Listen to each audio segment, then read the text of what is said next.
অশোক মিত্রের আপিলা চাপিলার ৩৮ নম্বর পর্ব। আর একবার বলি, জীবনের নিয়ম এটা, একদা যারা কাছে ছিলেন তারা দূরে সরে যান, একদা দূরবর্তীরা কখনো কখনো কাছে আসেন। হয়তো আর্থিক সংস্কারজনিত মতদ্বৈধতার কারণে, হয়তো কোনো ব্যক্তিগত ক্ষোভের পরিণামে, এবং অর্থনীতিবিদ বন্ধু জীবনের প্রথম পর্যায়ে যিনি আমাকে প্রচুর সাহায্য করেছিলেন, আজ অনেক দূরের মানুষ, আমার সম্পর্কে সম্প্রতি প্রকাশ্যে গভীর বিতৃষ্ণা প্রকাশ করেছেন। তার প্রতি আমার কিন্তু কোনো অভিমান নেই। বহু বছর ধরে তার কাছ থেকে যে ঔদার্য আমার প্রতি বর্ষিত হয়েছে তার জন্য আমৃত্যু কৃতজ্ঞ থাকব।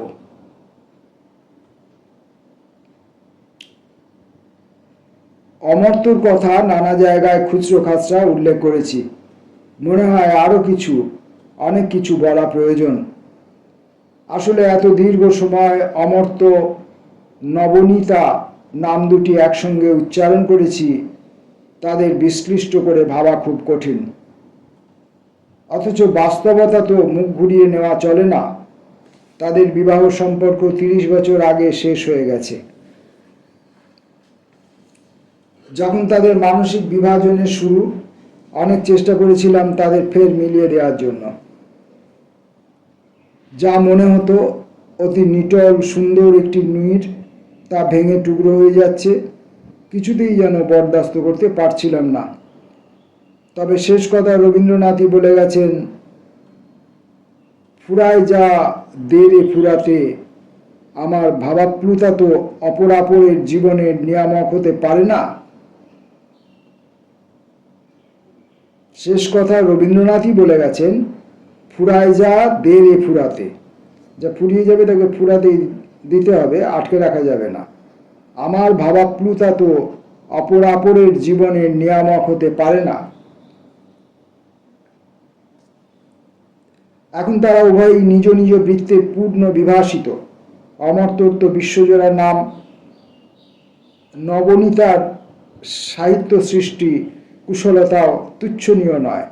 দুজনেই আমার দিনযাপনের গণ্ডির বাইরে আস্তে আস্তে সরে গেছে। তাহলেও উভয়ের কাছ থেকে বিভিন্ন পর্যায়ে যত উপকার ও প্রীতি স্নেহ সম্ভার হাতে পেয়ে গ্রহণ করেছি, জাগতিক হিসেবে বাইরে তা। তাদের দুই কন্যা পিকো অন্তরা ও টুম্পা নন্দনা, পিকো অন্তরা ও টুম্পা নন্দনা, মানে দুটি করে নাম, এক একজনের বোধ হয় দুটি করে নাম, কারণ দুই কন্যা বলা হচ্ছে কিন্তু নাম পাচ্ছি 4টে।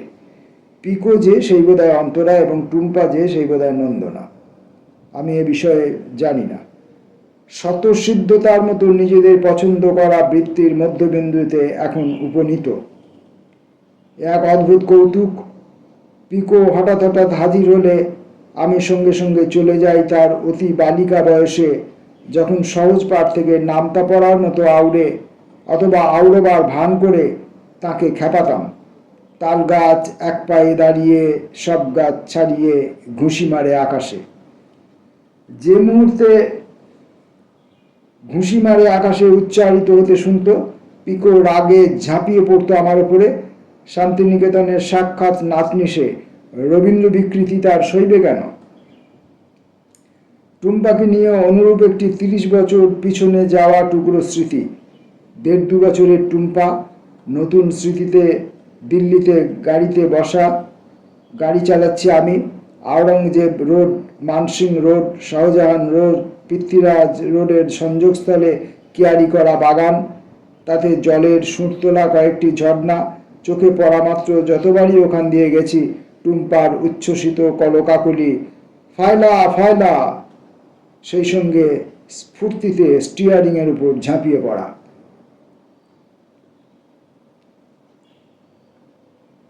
অমর্ত্যর সঙ্গে ইদানিং একেবারেই দেখা হয় না। সে সংগোপন অভিমত তার সম্বন্ধে বারবার পোষণ করে আসছি, তা নয় এই সুযোগে ব্যক্ত করি। আমার বিবেচনায় অমর্ত্য ধ্রুপদী অর্থে আদর্শ অর্থনীতিবিদ। চিন্তাকে তত্ত্বের খোলস পড়াতে তার জুড়ি নেই। তত্ত্বকে তথ্যের কোষ্ঠী পাথরে পরিশোধন করে নিতেও সে সুপারঙ্গম। তথ্য ও তত্ত্বের মিশেল খাটিয়ে আশ্চর্য যুক্তিপ্রয়োগ দক্ষতা সমভিব্যাহারে নীতির মোহনায় পৌঁছে তার জুড়ি নেই। সেই নীতি জনসমক্ষে প্রাঞ্জল করে ব্যাখ্যা করার প্রতিভাও তার অতুলনীয়। যেটা দুঃখের, স্বদেশভূমি তার মনীষা পাণ্ডিত্য বিচক্ষণতা থেকে উপকৃত হওয়ার তেমন সুযোগ পেল না। বছরে একবার দুবার, একদিন দুদিনের জন্য অমর্ত্য দেশে আসে, নগরে বন্দরে চরকিবাজি করে, কিছু কিছু উপদেশ পরামর্শ বিলয়। তাতে আখেরে ছোট বড় যে কোনো জাতির সমস্যারই তেমন কোনো সুরাহা হয় বলে মনে হয় না।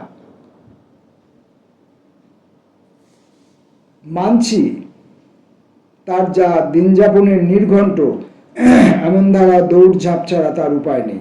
বিশ্বলোক তার সামনে উন্মোচিত বিশাল পরিধিকে সে বেছে নিয়েছে। তার সিদ্ধান্ত নিয়ে অনুযোগ করার অধিকার কারো নেই, কিন্তু আমাদের বিষাদ সিন্ধু তো তবু উথলে উঠবেই। নিঃসংকোচে একটি পার্শ্ব মন্তব্য যোগ করছি।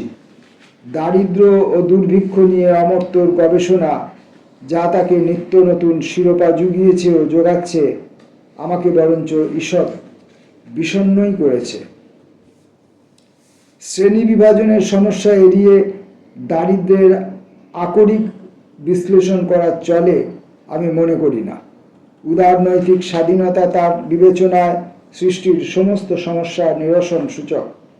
আমি তো বলবো, পৃথিবীর অনেক সর্বনাশী ঘটনা সংঘটনার জন্য দায়ী এক ধরনের সমাজ বিকার, যাকে কেউ কেউ স্বাধীনতা ভেবে লাদিত বোধ করেন।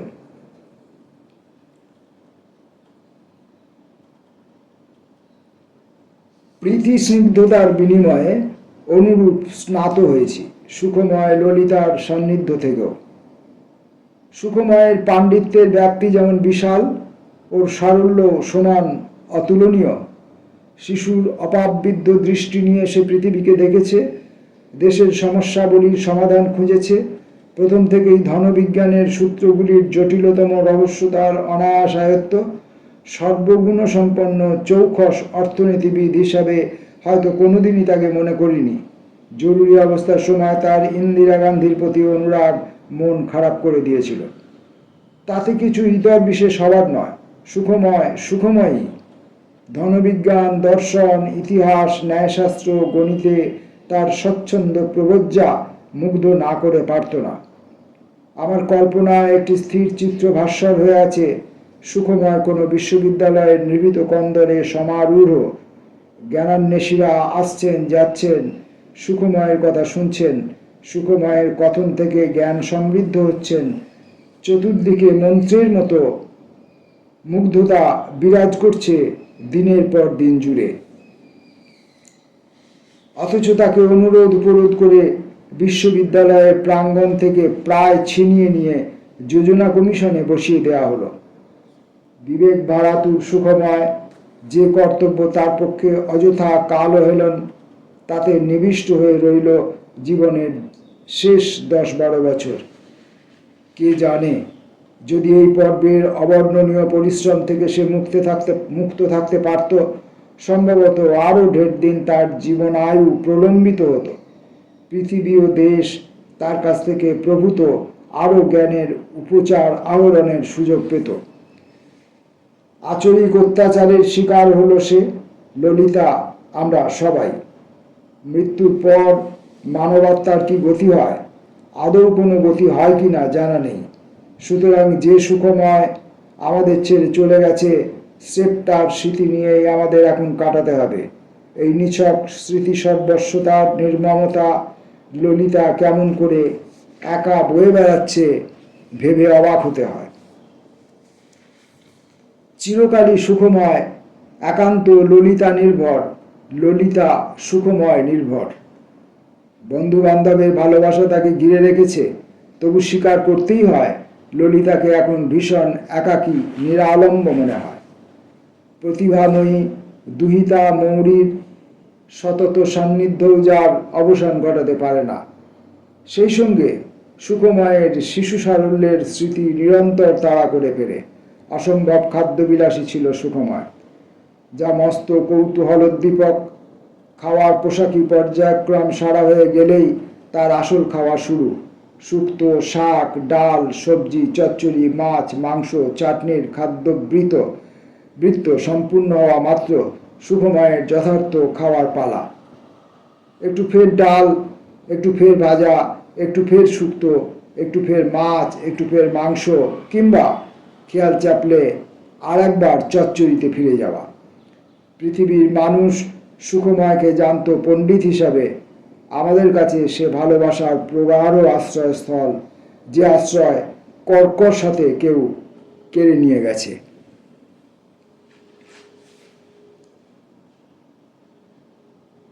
খুবই কাছের মানুষ ছিল আর এক অর্থনীতিবিদ, তিরুবনন্তপুরমের সেন্টার ফর ডেভেলপমেন্ট স্টাডিজের অধ্যক্ষ টি.এন. কৃষ্ণন। 60-এর দশকে কলকাতায় আমাদের সহকর্মী, অন্তত 35 বছর ধরে ঘনিষ্ঠ শুভানুধ্যায়ী। সেও কিছুদিন হলো প্রয়াত। তার গণিতে পারদর্শিনী মৃদু স্বভাবা স্ত্রী রাধা তারও কয়েক বছর আগে। তাদের একমাত্র কন্যা সুনিতা প্রধানত প্রবাসিনী। কচিত কদাচিৎ যখন দেখা হয় আবেগে জড়িয়ে ধরে, অতীত লেহন করি।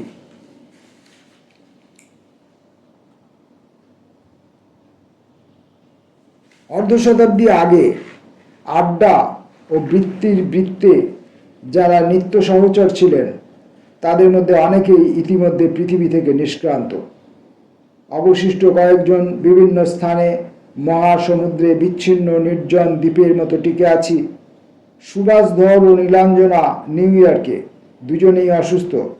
তাছাড়া পারিবারিক দুর্বিপাকে বিধ্বস্ত। মোহিত হায়দ্রাবাদে, কিন্তু বনজা নেই। পুনেতে হোনাবার, কিন্তু চন্দ্রা প্রয়াত।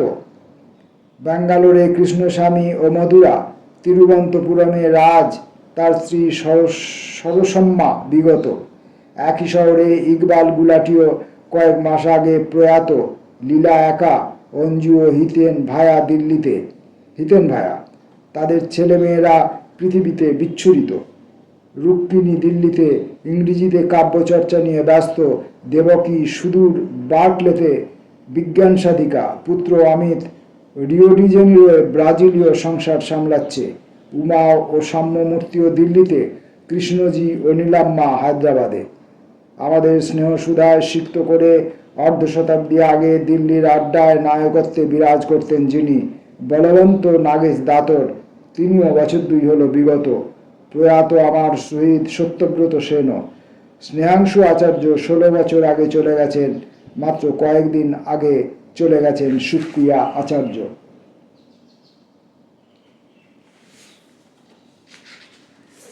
আপিলা চাপিলা মুখ্যত অশোক মিত্রের জীবন বৃত্তান্ত, আত্মজীবনী। যেহেতু অশোক মিত্র শিল্প, সাহিত্য, সংস্কৃতি, রাজনীতি এবং শিক্ষাগত দিক থেকে তিনি একজন অর্থনীতিবিদ, এইসব বিবিধ কারণে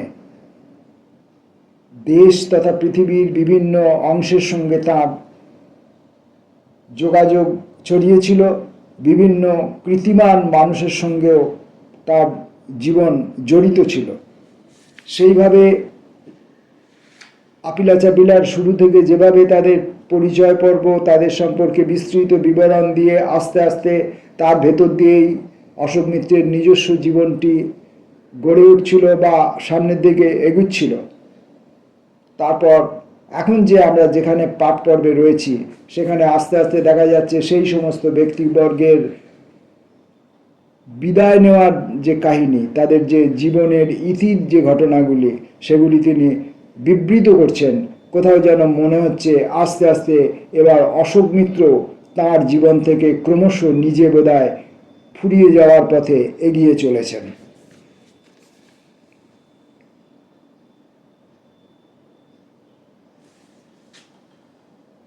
ফিরে আসি তাঁর লেখায়। যার সঙ্গে সবচেয়ে বেশি যোগাযোগ অব্যাহত ছিল অরুণ ঘোষ একবিংশ শতাব্দী শুরু হতে না হতে পৃথিবী থেকে অপসৃত। তৃতীয় সহস্রাব্দের শুরুতে গাঢ় অবসন্নতায় ঢেকে দেওয়া আর এক মৃত্যু সংবাদ। সম্পূর্ণ অন্য বৃত্তের বন্ধু লোকনাথ ভট্টাচার্য বৈঠক করতে প্যারিস থেকে কায়রো এসেছিল। সেখানে মর্মান্তিক দুর্ঘটনা।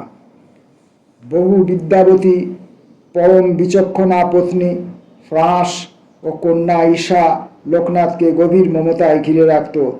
তবু বুক ভরা অভিমান নিয়ে সে চলে গেল। তার গল্প উপন্যাসের প্রতীক বাঙালি পাঠকের কাছে অবদ্ধ।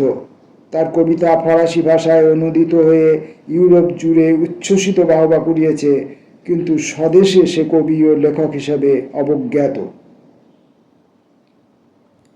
মৃত্যুর কয়েক মাস আগে সে কয়েকদিনের জন্য কলকাতা ঘুরে গিয়েছিল। তার সত্তা জুড়ে এক ভীতিপ্রদ অন্যমনস্ক ঔদাস্য। অভিমানের সেই উদাসীনতা নিয়েই লোকনাথ বিদায় নিল। আর এই মুহূর্তে খবর এলো, কৈশোরকাল থেকে আমাকে মমতায় জড়ানো বান্ধবী শান্তি দিঘে প্রায় হাসতে হাসতে আমাদের ফাঁকি দিয়ে চলে গেল। বন্ধুদের সংখ্যা ক্ষীয়মান। প্রতিদিন সকালে চা পান করার মুহূর্তে চট করে ভেবে পাই না দূরভাষে কোন সুহৃদের কুশল অনুসন্ধান করব। তারা তো বেশিরভাগ নিষ্ক্রান্ত। হঠাৎ করে এসে কয়েক ঘন্টার জন্য ভরসা ও আনন্দ দান করে যাওয়ার মতো মানুষজন প্রায় শূন্য। কনিষ্ঠরা অনেকেই ব্যস্ত। নানা দায় মিটিয়ে বৃদ্ধদের নিত্য খোঁজখবর নেওয়া তাদের পক্ষে সম্ভব নয়। তবে নির্মল রুমার সৌজন্য অমলিন। মানবেন্দ্র বন্দ্যোপাধ্যায়, মালিনী ও মিহির ভট্টাচার্যেরও। কখনো কখনো আসেন পুরনো বন্ধু মুরারি সাহা, শিবশঙ্কর মিত্র। যাঁরাই আসেন তাদের প্রস্থানের মুহূর্তে করুণ হেসে বলি, আবার আসিও তুমি, আসিবার ইচ্ছা যদি হয়। এবার যে দম্পতির কথা বলবো তারা কলকাতায় স্থিত নয়, নতুন দিল্লির বাসিন্দা। আগে এদের সামান্য উল্লেখ করেছি। দুজনেই অর্থনীতিবিদ। উভয়ই জওহরলাল নেহরু বিশ্ববিদ্যালয়ের সঙ্গে গত 30 বছর ধরে জড়িত। প্রভাত ও উষা পট্টনায়ক। প্রভাত উৎকল সন্তান, উষা বঙ্গ ললনা। প্রভাতের বাবা উড়িষ্যায় কমিউনিস্ট পার্টির জন্মলগ্ন থেকে দলের সঙ্গে যুক্ত ছিলেন। অতি শৈশবে প্রভাতের বেশ কিছু সময় কেটেছে পার্টির কমিউনে। ধনবিজ্ঞানে ক্ষুরোধা। দিল্লি স্কুল অফ অক্সফোর্ডের বিখ্যাত ছাত্র। কেমব্রিজে কিছুদিন পড়িয়েছে। 70-এর দশকের গোড়া থেকে জওহরলাল নেহরু বিশ্ববিদ্যালয়ের সঙ্গে তার সম্পর্ক। প্রভাতের পড়ানোয় পাণ্ডিত্যের সঙ্গে প্রাঞ্জলতার স্বাক্ষর ছাত্রছাত্রীদের নিয়ত মুগ্ধ করে। বিশ্ববিদ্যালয় প্রাঙ্গণের বাইরেও যেখানে যখন বলার ডাক পায়, প্রাঞ্জলতম ভাষায় দুরূহতম তত্ত্ব ব্যাখ্যা করে বলে। সে যদি অর্থনীতির সংকীর্ণ গণ্ডির মধ্যে নিজেকে বন্ধ করে রাখত, আমার সঙ্গে তার সৌহার্দ্যের সম্ভাবনা হয়তো থাকতো না।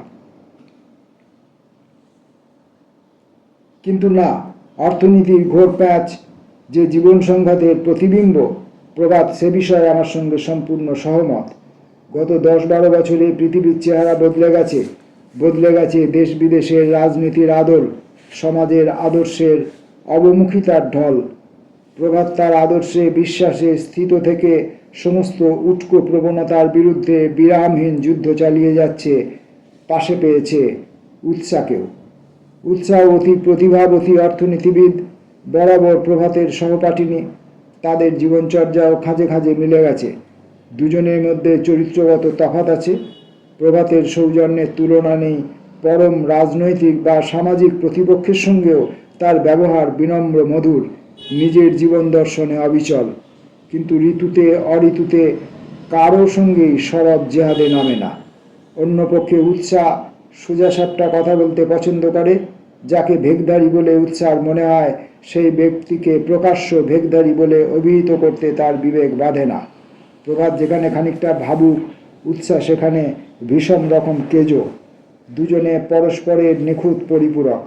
বামপন্থী চর্চার পীঠস্থান রূপে জওহরলাল নেহরু বিশ্ববিদ্যালয় যে আজ সর্বখ্যাত, তার অনেকটা কৃতিত্বই এই দম্পতির আদর্শ নিষ্ঠা ও উদ্দীপনা সঞ্চারের প্রতিভার সঙ্গে সম্পৃক্ত।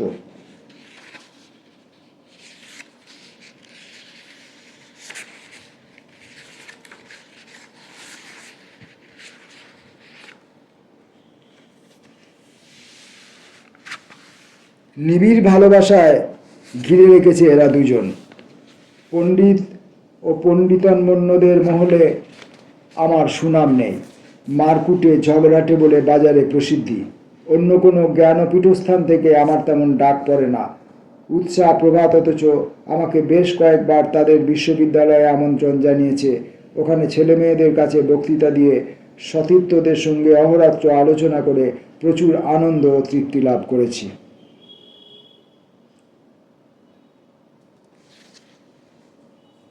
অমিত ভাদুরীর কথাও না বলে পারছি না। অমিত ললিতার অনুজ, কলকাতা বিশ্ববিদ্যালয়ের দুর্দান্ত ভালো ছাত্র, কেমব্রিজে গিয়ে খ্যাতি কুড়িয়েছে। কিছুদিন দিল্লি স্কুলে পড়াবার পর জওহরলাল নেহেরু বিশ্ববিদ্যালয়ে নিজেকে চালান করেছিল। ধনবিজ্ঞানে ওরও প্রতিভার দীপ্তি দেশে বিদেশে বিকীর্ণ। ললিতা অমিতদের বাবা অমিতনাথ ভাদুরী কমিউনিস্ট পার্টির উষা মুহূর্তের সঙ্গে গভীরভাবে জড়িয়েছিলেন। আদর্শবাদী মানুষ, ছেলে মেয়েদের মধ্যেও সেই আদর্শের প্রতিফলন। দেশবন্ধু পার্ক সংলগ্ন আদিনাথ বাবুর বাড়িতে একদা প্রচুর আড্ডা দিয়েছি। গৃহস্বামীর ঔদার্যে অচিরে বয়সের ভেদাভেদ ঘুচে যেত। ললিতারা ভাই বোনরা সবাই তাদের বাবা মা আগন্তুক আমরা খাবার টেবিলে ঘিরে বসে প্রহরের পর প্রহর পৃথিবীর সমস্যা, সমাজের সমস্যা, জীবনের সমস্যা নিয়ে অজস্র কথাবার্তা বলেছি। পারস্পরিক অনুরাগের বন্যায় ভেসে গেছি। কোনো বিশেষ পর্যায়ে যে বিন্দুতে অবস্থান জীবনের এমনই নিয়ম, তাকে আমরা প্রতিনিয়ত অতিক্রম করি। জ্ঞানের পরিধি বাড়ে, এক একজনের এক এক রকম করে বাড়ে, অভিজ্ঞতার গতিপথও আলাদা হয়ে যায়। পারস্পরিক প্রীতি ও শ্রদ্ধার অনুভব যদিও বজায় থাকে, আমরা তাহলেও আস্তে আস্তে একে অপরের কাছ থেকে দূরে সরে যাই। বাইরে থেকে ঠিক বোঝা যায় না, কিন্তু অমিত আমাদের অনেকের চেয়ে, আমার ধারণা বিশ্বাসের চেয়ে ঢের বেশি গোঁড়া। অধ্যাপনার সূত্রে তাকে মাঝে মাঝে পূর্ব ইউরোপে সময় কাটাতে হয়েছে। 60-এর দশকের থেকে ওই ভূখণ্ডে সাম্যবাদী আদর্শের প্রয়োগে যে নীতি বিচ্যুতি প্রকট হয়েছিল, সে তার প্রত্যক্ষদর্শী। ভারতবর্ষে, বিশেষ করে পশ্চিমবাংলায় বামপন্থী আন্দোলনের যে ধারণ, তাও তার আদৌ পছন্দ না। অমিতের অত্যন্ত সৎ ব্যক্তিত্ব, আমার রাজনৈতিক মতাদর্শের সঙ্গে তার মতামতের আড়াআড়ি সে গোপন করে না। সম্ভবত সেই কারণেই ইদানিং তার সান্নিধ্য একটু কম পাই। অথচ অমিত ও মধুর কাছ থেকে যে স্নেহ ও আদর পেয়েছি তা অবিস্মরণীয়। বহুবার দিল্লিতে ও বিদেশে তাদের আতিথ্য গ্রহণ করেছি, তাদের পরিচর্যায় আপ্লুত হয়েছি। মধু এই মুহূর্তে পর্তুগালে আমাদের রাষ্ট্রদূত। অন্যান্য অনেক ভাষার সঙ্গে চমৎকার বাংলা বলে, হিন্দিতে গল্প নাটক লিখে যশোমতী হয়েছে, শাস্ত্রীয় সঙ্গীতেও অপূর্ব কণ্ঠ লাবণ্য।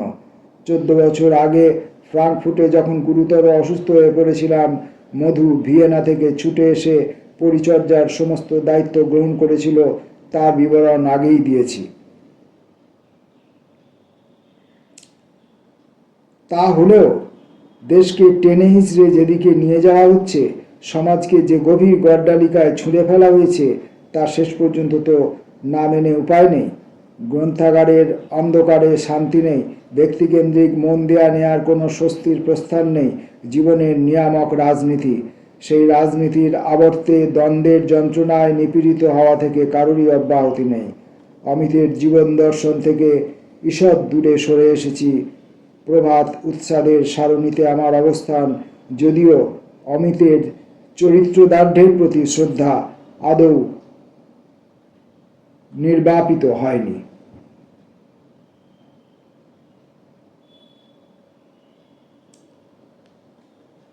আপিলা চাপিলার 38তম পর্বের পাঠ আমরা আজকের মতো এখানেই শেষ করছি।